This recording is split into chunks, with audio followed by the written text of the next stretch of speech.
მოგესალმებით ძვირფასო ჭადრაგის მოყვარულებო. მე ლაშა ჯანჯღავა თქვენთან ერთად ვაგრძელებთ პრაღის საერთაშორისო ტრადიციული ტურნირიდან ანასტასია კირთაძის პარტიების ანალიზს. გთავაზობთ ბოლო ტურის პარტია, სადაც ანასტასია ხვდებოდა თეთრებით მატრას ანდრეის. გათამაშდა ფრანგული დაცვა კუბე 4-ით და ასამზე მთავარი გაგრძელებად ითვლება კუცესამი, რაც საკვირველია, მაგრამ კუ-5 სვლა ითამაშეს შავებმა. ამ სვლას მახსენდება თავის დროზე აქტიურად იყენებდნენ სომეხი მოჭადრაკეები, სახელმწიფო გამოჩენილი დიდოსტატები, რაფაელ ვაგანიანი და შემდგომ სუმბატ ბოდიანი. მაგრამ როგორც შემდგომმა ანალიზებმა და თანამედროვე საჭადრაკო პრაქტიკამ დაადასტურა, აქ თეთრები იღებენ სათამაშო უპირატესობას. B4 სწორი გაგრძელებაა, CD ლაზიერი G4, ეს საჭადრაკო თეორია, არ შევჩერდები. მეფე F, მხედარი B5, კუბე 6, კუბე 2, A6. ჩემი აზრით საეჭვო სვლა, თეორიული თვალსაზრისით ჯობია F6. ეს ჩემი აზრია, რასაკვირველია, მხედარი D4, მხედარი E5, მხედარი E5 F-ი. აი ესეთი ენჩპილში გადასვლა, თუმცა აქაც F4-ის შემდგომ თეთრებს ენჩპილში მცირე უპირატესობა აქვს. A6, მხედარი BD4, მხედარი G7, კუდე3. აქ თეთრები არ ვითარებენ ფიგურებს, ტიპიურად სტრუქტურულად უკეთესი პოზიცია, ჩავების მეფეც არასტაბილურად დგას და თეთრები იღებენ როგორც მინიმუმ მცირე უპირატესობას. მხედარი D4, აქ თეთრები იდნენ დილემის წინაშე, ორივე აყვანა კარგი იყო, მხედრით აიყვანა D4-ზე, კირთაძემ, თუმცა შესაძლო იყო კუდე 4-იც ასევე, ლაზიერი D4, ახლა უნდა ჩაემს კუბე 5 გაცვალონ ეს კუ და შეიმსუბუქონ დაცვის საშუალებები, შეიმსუბუქონ დაცვა, A4 არ აძლევენ თეთრები, ლაზიერი E8, ლაზიერი B6 და ლაზიერი D8 თეთრებს. მცირე უპირატესობა ექნებოდათ, ამიტომ გასაგებია თეთრების თამაში, მხედარი D4 ინარჩუნებს უფრო დინამიკას, უფრო მეტ ფიგურას და ალბათ მეც მხედრით ავიყვანი D4-ზე. კუდე 7 და მოკლე რომ. მცირე პოზიციური უზუსტობაა, რა თქმა უნდა, თეთრები უნდა ყოფილიყვნენ ყურადღებით და ეფიქრათ, რომ შავებმა შეიძლება D4-ზე აიყვანონ და შემდგომ გაცვალონ კუბე 5, ამიტომ უნდა ეთამაშათ A4 თეთრებს. ანუ რო არ კონდეს კუდე 4-ის საშუალება, კუდე 4-ზე და კუდე 4 და კუბე 5-ის. აი ამ კუს გაცვლა რო ვერ შეძლონ შავებმა. აი ამაში არის A4-ის იდეა. შავები სავარაუდოდ ითამაშებდნენ H5, ლაზიერი F4, მეფე G8 და მოკლე როქი თეთრების სტაბილური უპირატესობა.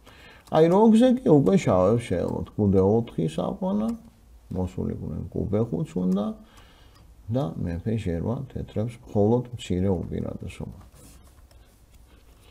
შავებმაც დაუშვეს უზუსტობა და უკვე თეთრებმა დაინახეს, რომ შავების მიზნები შეაფასეს და ითამაშეს A4, H5, ლაზიერი F4, ჩემი აზრით შესაძლოა ოდნავ უკეთესი იყო ლაზიერი E2, მხედარი G6, მხედარი F3, მხედარი F4, ლაზიერი D2, მხედარი D3, CD და თეთრებს სტაბილური უპირატესობა აქვს, პოზიციური უპირატესობა. ლაზიერი F4, ედლი H6, გასაგებია შავების მიზანი, გადმოყავთ ედლი, შემოყავთ თამაში მე-6 ჰორიზონტალიდან. თუმცა მეფე G8 იმსახურებდა ყურადღებას, თუ A5, კუ-7, მხედარი F3, კუბე 5, ედლი F1, აქაც თეთრებს მცირე უპირატესობა. B5, ანასტასია, როგორც ყოველთვის, აიგებით აქტიურად უტევს მოწინააღმდეგეს. ჩემი აზრით, მხედარი F6 უმჯობესი შესაძლოა იყოს, ლაზიერი E8-ზე უკვე B5, AB, კუბე 5, კუბე 5, ლაზიერი B5, თეთრებმა დროებით შეწირეს პაიკი, კუ-3, ეხა კუდე 8-ზე ედლი FB1 ტემპებით მოდიან, ლაზიერი D7-ზე მხედარი G5-ია, F7-ზე ემუქრება შამათი, ლაზიერი E8-ზე კი ედლი B7, მეფე G8, კუდე 6 თეთრების სტაბილური უპირატესობით. B5-ზე მხედარი G6, ლაზიერი E3, AB, მეფე G8, მეფე A1, ეს კარგი სვლებია თეთრების მხრიდან, მეფე გაძიეს G1 უჯრიდან და ამზადებენ პაიკით, F პაიკით მოძრაობას, H4 დაატორმუზა, H პაიკი, ედლი H5, F4 და დასტაბილურდა თეთრების უპირატესობა. ისინი ფლობენ ცენტრალურ უჯრებს, უფრო აქტიური ფიგურები ყავთ, შავების ედლი გამორთულია H5-ზე თამაშიდან, ეს ყველაფერი განსაზღვრავს თეთრების უპირატესობას. მხედარი E7, ლაზიერი E2, ტემპით ემუქრება ანასტასია, G6, ლაზიერი D2, ლაზიერი E8, ემუქრებიან შავები Q-D4-ს და შემდგომ B5-ზე აყვანას პაიკის პროფილაქტიკური სვლა ედლი AB1, იცავენ თეთრები B5 პაიკს, ედლი H7. თუ მხედარი F5-ს მოვიდოდნენ, მაშინ მხედარი F5 G Q3 თეთრების სტაბილური უპირატესობით, ედლი H7 ითამაშეს და ედლი F3. ჩემი აზრით მხედარი F3 იმსახურებდა ყურადღებას და თუ მხედარი F5 უკვე გადაწყობა Q-ს დათმობა და თეთრების ცდელობა შავუჯროვანი Q-თან გაცვლის და მხედრის დატოვების ცუდი Q-ს წინააღმდეგ. ასევე არ დაგვავიწყდეს, რომ შავების H4 პაიკის სისუსტე გახლავთ. ანუ მხედარი F3 Q-D4-ის იდეით გახდათ საინტერესო. ედლი F3, ედლი R8 და C4. ძლიერი სვლა, პაიკებით სვლებით ანასტასიას ძალიან კარგად ეხერხება, ამას კიდევ ერთხელ აღნიშნავ, აქტიურად თამაში, ძლიერი სვლა, რომელიც მყარად ამყარებს თეთრების უპირატესობას. ედლი A2, ლაზიერი B4, ედლი G7.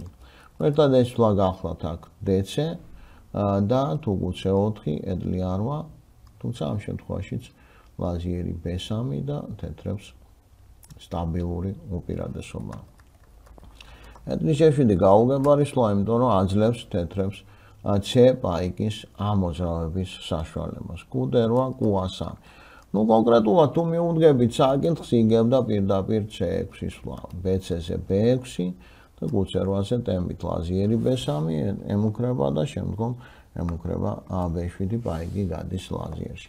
ხოლო თუ Q8, უბრალოდ ედლი C1 და თეთრებს აბსოლუტურად მოგებული პოზიცია აქვს, ემუქრება C7 წინ სვლა პაიკის და დამთავრებული თამაში. Q3, მხედარი F5, მხედარი F5 G1 და ედლი G1. კონკრეტიკაში შეცდომა ჯობდა Q-თი დაცვა, ის ედლი მდგარი იყო, B1-ზე ლაზიერის ფლანგზე უფრო გამოგვადგება და Q7-ზე ლაზიერი B3, ედლიც იჭირება შავების და თუ შავები შესწირავენ ხარისხს, მაშინ ედლი B1, იდეით ედლი C5, B6 და შეუჩერებელია თეთრების პაიკი, რადგან კიდევ ერთხელ აღნიშნავ, რომ ედლი G7-ზე გამორთულია. აი ეს ედლი G1 გავხავთ უზუსტობა, Q7, ლაზიერი A3, შავმა კარგად შესწირეს ხარისხი, სხვანაირად.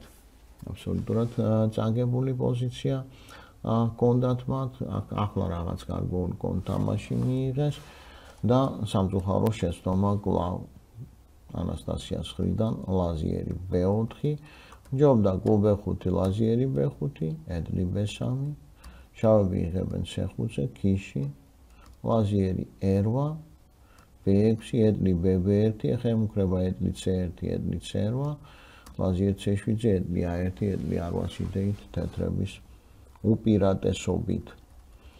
ლაზიერ B4-ზე კი Q6 და შავმა მიიღეს კონთამაში. აქ თეთრებს უნდა ეთამაშოთ ედლი B1, კვლავ ეცადათ Q-ს გაცვლა, თეთრუჯროვანი Q-ს გაცვლა, ლაზიერ F8-ზე Q-B5, ედლი B5 და ედლი A5, ისინი ინარჩუნებდნენ მცირე უპირატესობას. ლაზიერი D4 საეჭვო, ლაზიერი F8, ედლი C1, მეფე H7 და პოზიცია გათანაბრდა. Q-F1, ლაზიერი R8, ედლი B3, შევამჩნევთ გააქტიურებინათ ლაზიერი, ადრე ლაზიერი A3, კარგი კონტამაშით, ლაზიერი A5, ლაზიერი B4 და ლაზიერი A2. ნუ რატო არ გაცვალეს შავმა ლაზიერიას მხოლოდ კითხვის ნიშნები რჩება ჩვენთვის, იმიტომ რომ შეეძლოთ მარტივად გაეცვალათ და პოზიცია თანაბარია. ენჭპილი თანაბარია. თეთრები ვერ აღწევენ პროგრესს, რომელიც გამარჯვებისთვის საკმარისი იქნება. ლაზიერი A2, ედლი B2, თეთრებს უკვე მცირე უპირატესობა აქვთ, კუ B5, აი როგორც იქნა თეთრები მივიდნენ იმ დასკვნამდე, რომ ეს კუ უნდა გაიცვალოს და კუ F8. სტარი გაგრძელება ჯობდა კუ B5, ლაზიერი B5, ლაზიერი A3 და ედლ B2-ზე ედლი G8, თეთრებს მხოლოდ მცირე უპირატესობა. კუ F8, კუ C6, BC-დან თეთრები კვლავ შეცდომას უშევენ. ლაზიერი 1 იგებდა პარტიას. თეთრები ემუქრებიან სისუსტეს, შავები თუ დაიცავენ კუთი, მაშინ ედლი A1, ლაზიერი D8, ედლი შედის მეშვიდე ჰორიზონტალზე მოგებული პოზიციით, ხოლო თუ ედლი G3, მაშინ ედლი A1, ლაზიერი E8, ედლი B2 და A9-ზე თეთრი ედლები შედიან და თეთრები იგებენ პარტიას. ედლი B3 და შავები კვლავ პასუხობენ შეცდომით. ლაზიერი A6. ნუ ვერ მიხვდნენ შავერჩავები, რომ ლაზიერის გაცვლა მათ პირიქით პრობლემებს უხსნის. აი ეს იყო მათი მხრიდან შეცდომა და როგორც ეს ვარიანტი წინა სლებზე ვნახეთ, ენჭპილი საყაიმოა. ლაზიერი A6 შეცდომის შემდგომ კი თეთრმა ლაზიერი D2-ით მიიღეს მოგებული პოზიცია. და კვლავ შეცდომა სამწუხაროდ. აი ესე დაძაბულ პოზიციებში ამ ტურნირში ანასტასია რამდენიმე პარტიაში და რამდენჯერმე შეცდომა დაუშვა, რაც მისთვის არ გახდათ დამახასიათებელი და მე მას ამაზე გაუმახვილებდი ყურადღებას, რადგან შეისწავლოს თუ რატომ ხდება ამ ტიპის სახასიათო შეცდომები მის შემოქმედებაში. იგებდა ედლი B7, მეფე G6, ლაზიერი F2, კუ A6, ედლი F1, ლაზიერი C4, მეფე G1 თეთრების მოგებული პოზიცია.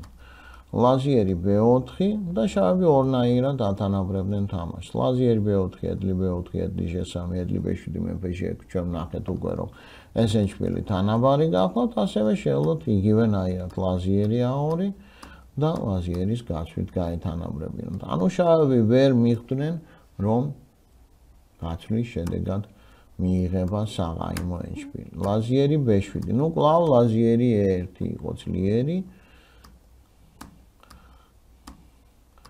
და თეთრები აქ იღებდნენ მოგებულ პოზიციას. ლაზიერი B7 საეჭვოსვლა და აქ შავებს გონდათ ბოლო შანსი აიმის გაკეთების. ლაზიერი A5 თუ ედლი F2, ლაზიერი C6, მეფე G8, თანავარი ენჭპილია, ხოლო თუ ედლი F1, ლაზიერი G6, ედლი F2, კუ C5, ედლი G8, ლაზიერი G8, ედლი F3 და აქაც შავებს აიმის დიდი შანსები აქვს ლაზიერი F8 შემდგომ. კუ C5 არის მძიმე შეცდომა, აქ ლაზიერი F7, ედლი G7-ის მერე ლაზიერი E8 იგებდა უბრალოდ.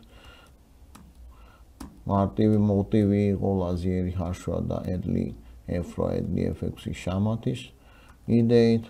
ნუ ლაზიერი E6-იც იგებს, ლაზიერი H5, აქ ლაზიერი C6-იც იგებდა, კუ G1-ზე ლაზიერი A8 და ედლი F8 საშამათო შედევით, მაგრამ შვიდად გადაწყვიტა ანასტასიამ პარტიის მოგება. გასაგებია ესეც ბოლო ტურია, ძალიან მნიშვნელოვანი პარტია და გადაწყვიტა რა შეცდომა რო არ დაიშვა რამე თუ პოზიციაში გაფლაში მარტივად ენჭპილში მოეგო პარტია და მოიგო კიდევაც ხარისხი და 2 ზედმეტი პაიკია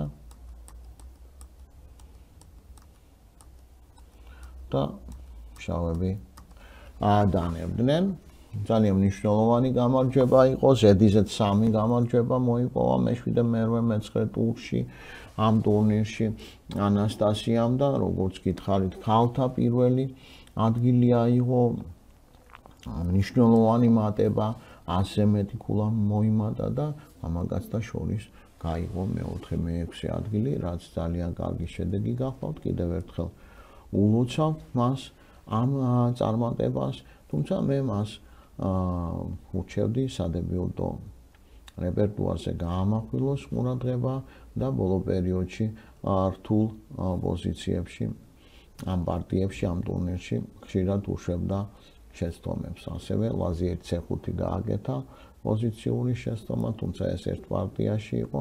აი ამ ტიპის სახასიათო შეცდომებზე მე მას მიუთითებ და ურჩევ, რომ იმუშაოს ამ მიმართულებით. შემდგომ წარმატებები უსურვოთ. თქვენ კი მადლობა ყურადღებისთვის, მომავალ შეხვედრამდე.